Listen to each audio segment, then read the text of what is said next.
Salut, c'est Trado, je suis content de vous retrouver pour la mise à jour de l'analyse technique du CAC 40, la préparation de la journée de trading de mardi, quelques plans de trade, le suivi de mon trade, les news et des remerciements. Puisque j'ai reçu une quantité assez impressionnante de gentils mails et de commentaires me demandant si j'étais bien, puisque j'avais pas publié mes analyses du CAC 40. Et effectivement, j'étais en vacances et je l'avais dit dans ma toute dernière vidéo, mais c'est invisiblement l'ont pas entendu. Donc merci encore pour votre inquiétude, tout va pour le mieux.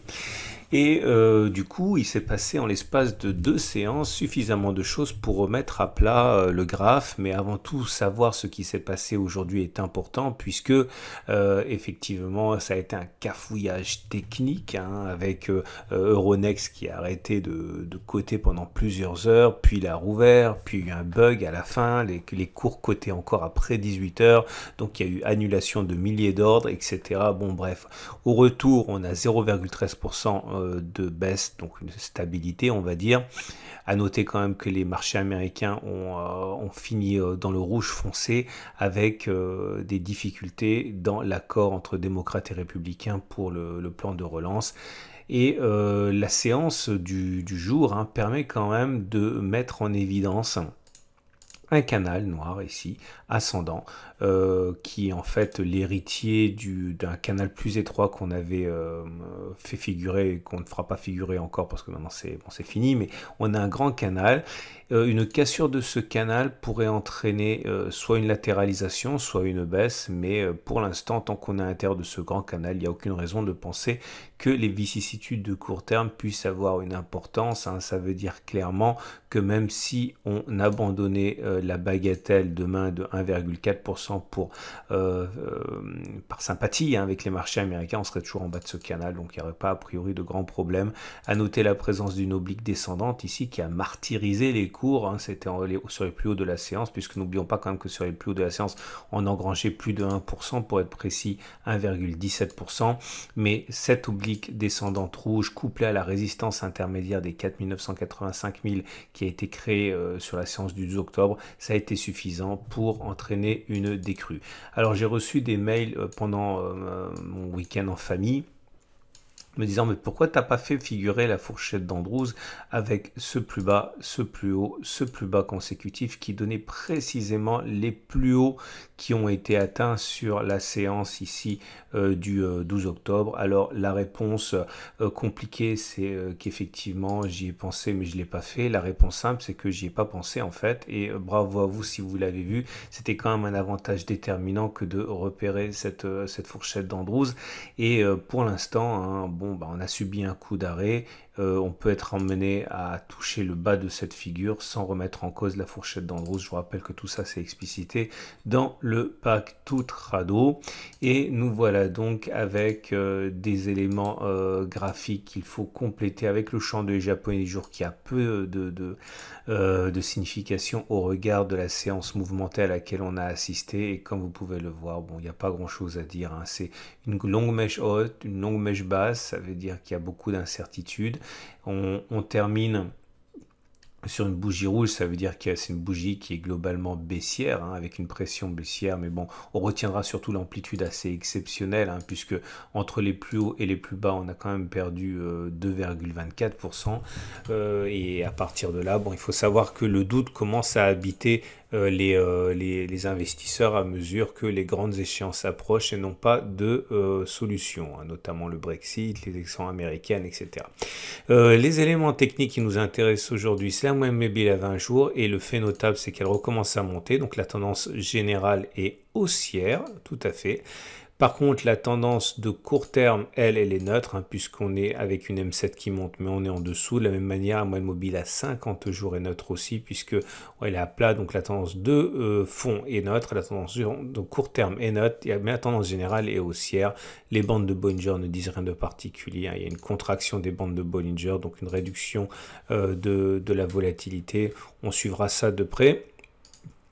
Et j'aimerais surtout vous parler de quelque chose qui est iconique, hein, c'est une icône, c'est la moyenne mobile à 200 jours que tous les trend followers suivent de manière compulsive, hein, puisqu'il faut savoir que c'est le juge de paix entre tendance de fond haussière, enfin tendance de long terme haussière et tendance de long terme baissière. Regardez, quand on passe en dessous de la M20, les dégâts que cela peut procurer, entraîner. Regardez, quand on passe au-dessus de la M20, bon bien sûr ça n'empêche pas qu'il y ait des périodes de consolidation, on fait un peu n'importe quoi, mais regardez, quand on passe au-dessus de la M20, on saisit des mouvements d'ampleur et il suffit en gros pour les acheteurs, les investisseurs en action de ne pas acheter quelque chose qui est en dessous de la M200 pour éviter quand même de belles gifles. Hein. Regardez par exemple ici, hein, je dis pour le CAC 40, mais regardez sur vos actions, quand on passe en dessous de la M200, généralement il ne faut plus acheter parce qu'il peut se passer des choses très très graves. Par contre, quand on passe au-dessus de la M200,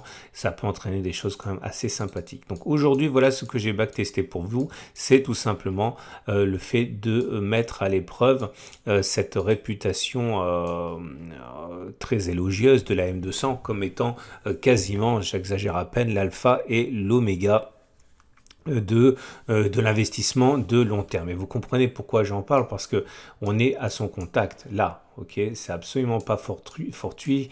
Regardez, on est sur la M200, on est là et on est venu buter dessus. Alors voilà ce qu'on va backtester aujourd'hui. Que se passe-t-il lorsque l'on passe au-dessus de la M200? Ok, donc j'ai relevé pour vous les 27 dernières occurrences. Pourquoi pas 27 et pas 20 comme d'habitude? Tout simplement parce que je me suis laissé emporter par la passion après 2 jours d'absence de backtesting, et donc je suis arrivé à 27, mais c'est vrai que normalement j'arrête à 20, c'est pas bien grave. Alors c'est parti, regardez ici. Je vais regarder ce qui s'est passé lorsque on est passé au-dessus de la M20, et je vais regarder combien on perd si on sort lorsque l'on repasse en dessous de la M20. Vous allez voir, ça a l'air compliqué comme ça, mais c'est très simple. On passe au-dessus de la M200, au plus on a fait 17%. Ok. Là, vous avez une série assez pénible de faux signaux, puisque comme vous pouvez le voir, ici, on est passé au-dessus de la M200 et on est sorti en clôture sous la M200 avec une perte de 0,65. Là, c'est pareil. On est sorti, on est au-dessus de la M200, on est ressorti en clôture en dessous de la M200, moins 1,39. Là, pareil, on a acheté lorsque la M20 les cours clôturent au-dessus de la M200, on est sorti à moins 1,03. Et je vais vous dire ce que j'ai en tête à la fin, je vais finir le backtest. Plus 0,13, moins 0,82, moins 0,82, plus 10,10%,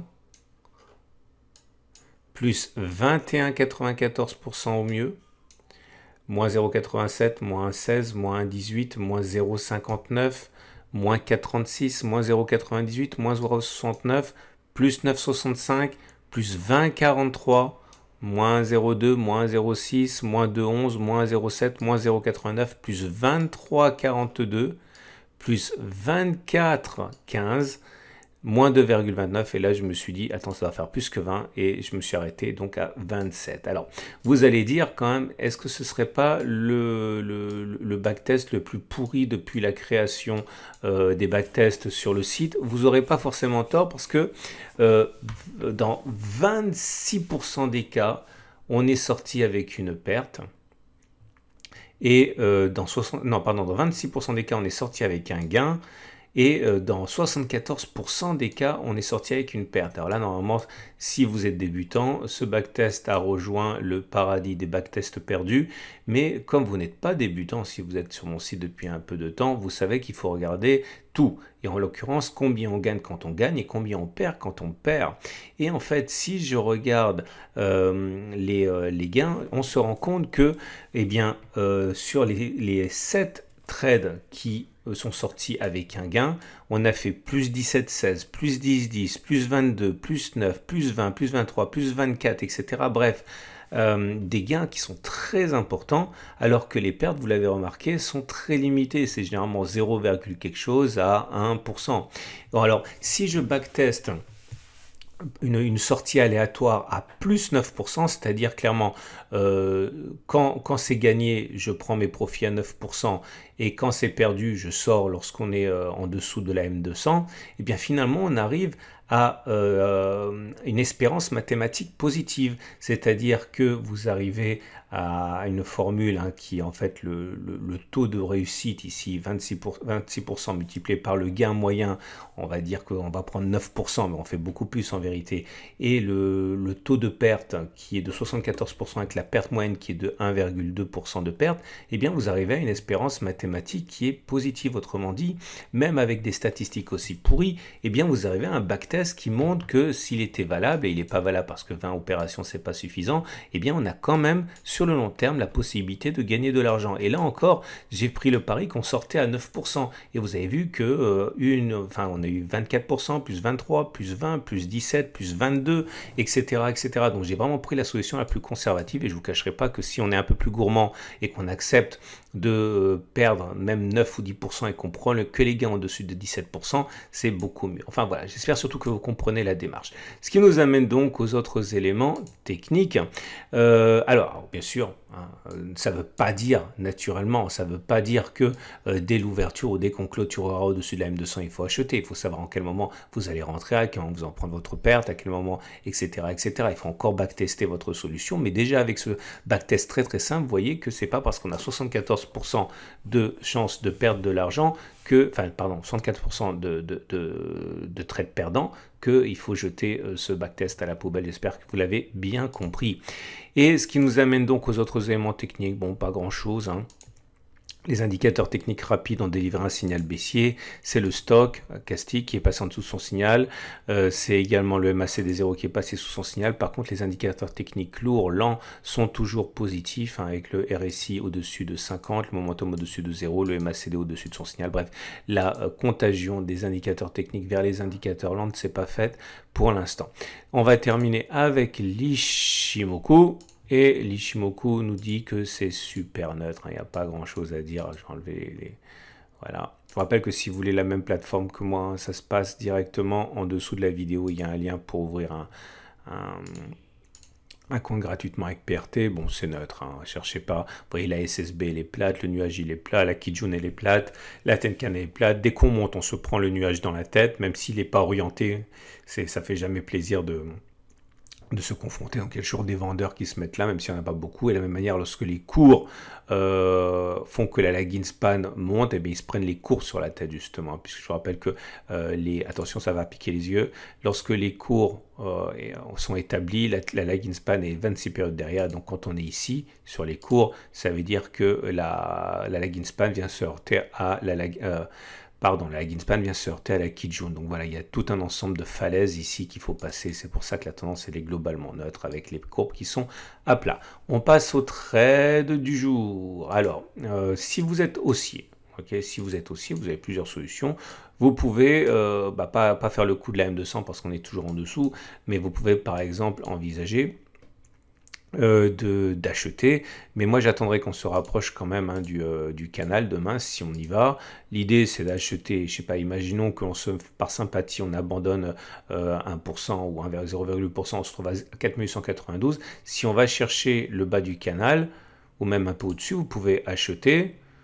Ça serait mieux d'attendre qu'on touche le canal. Enfin bon, c'est pas dit qu'on le touche. On va dire qu'on va le toucher d'ici nos 2 séances.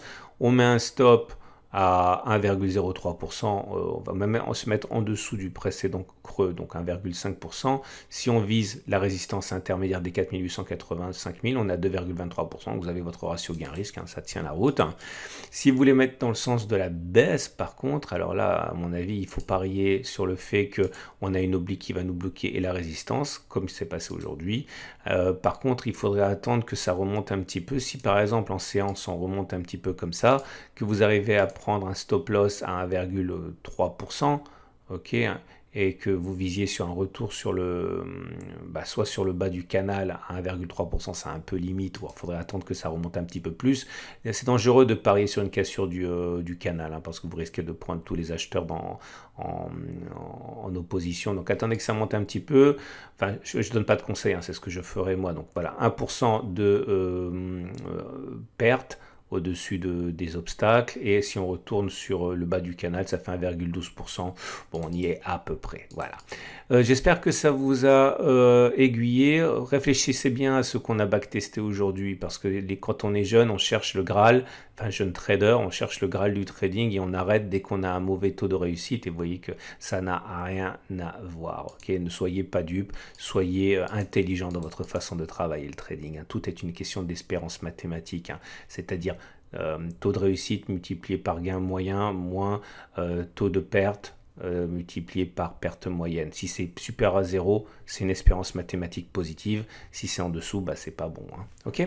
Allez, à demain pour la mise à jour. N'oubliez pas de regarder à la fin de la vidéo toutes les vidéos que j'ai mises en attendant.